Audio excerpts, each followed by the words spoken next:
Hanuman Chalisa. The Hanuman Chalisa was composed by Goswami Tulasidas in the 16th century. It was written in the Awadhi language. During that period, very few people could understand Sanskrit. Tulasidas wanted to bring devotion into every home. So he composed Ramacharita and Hanuman Chalisa in the Awadhi language.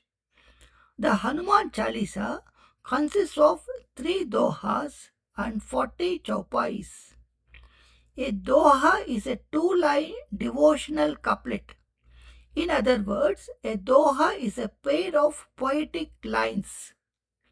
The first two dohas are prayers before starting Hanuman Chalisa.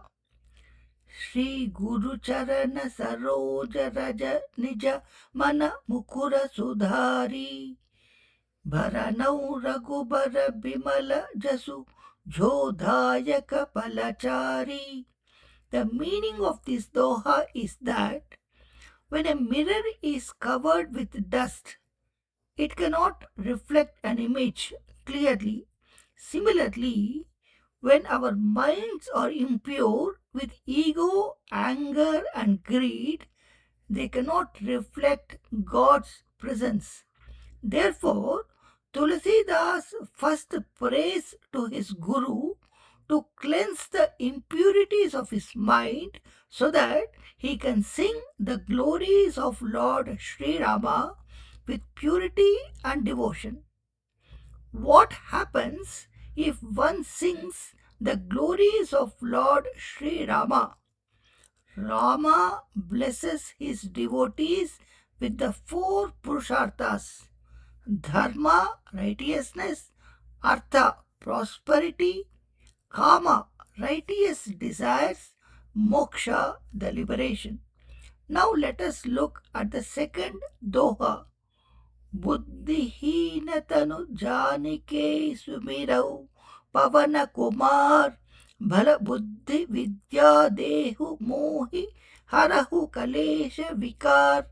In this doha, Tulasidas prays to Lord Hanuman for bhala, strength; buddhi, wisdom and intelligence; vidya, knowledge.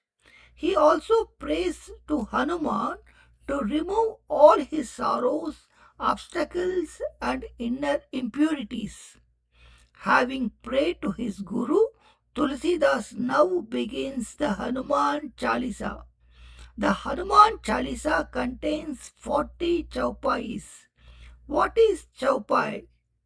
As Telugu poetry follows different chandas, chaupai is one of the traditional poetic meters in Awadhi language.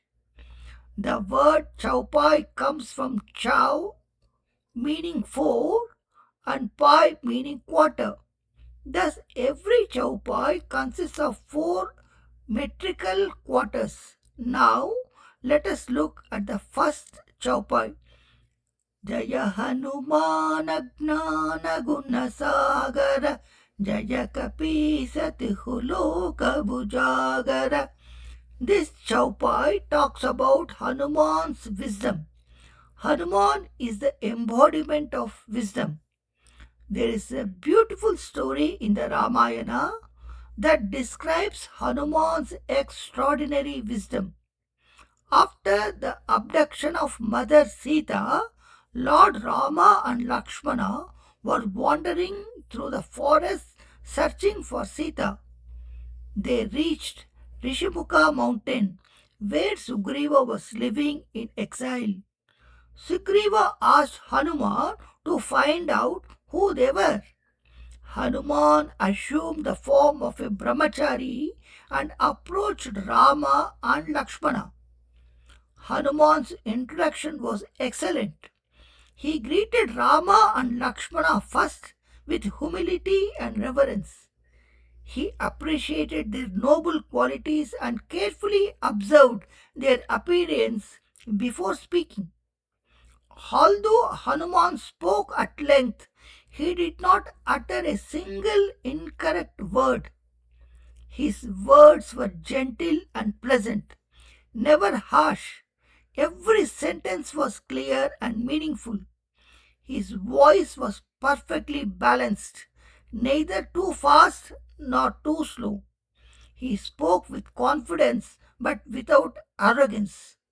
He displayed humility in every word. His speech was measured, truthful, and free from exaggeration or deception. What do we learn from the first chapter of Hanuman Chalisa? It is wisdom.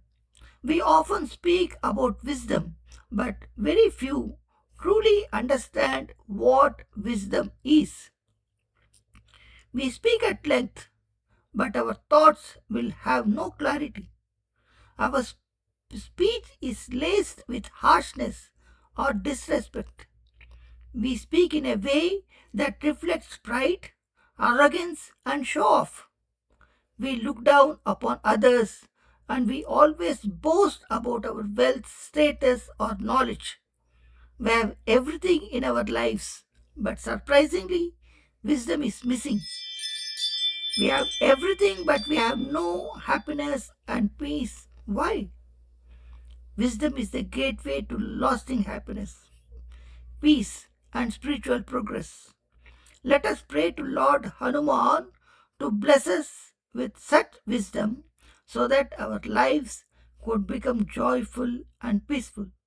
We will discuss the second Chaupai in the next episode. Thank you, Sadhguru Nanagar.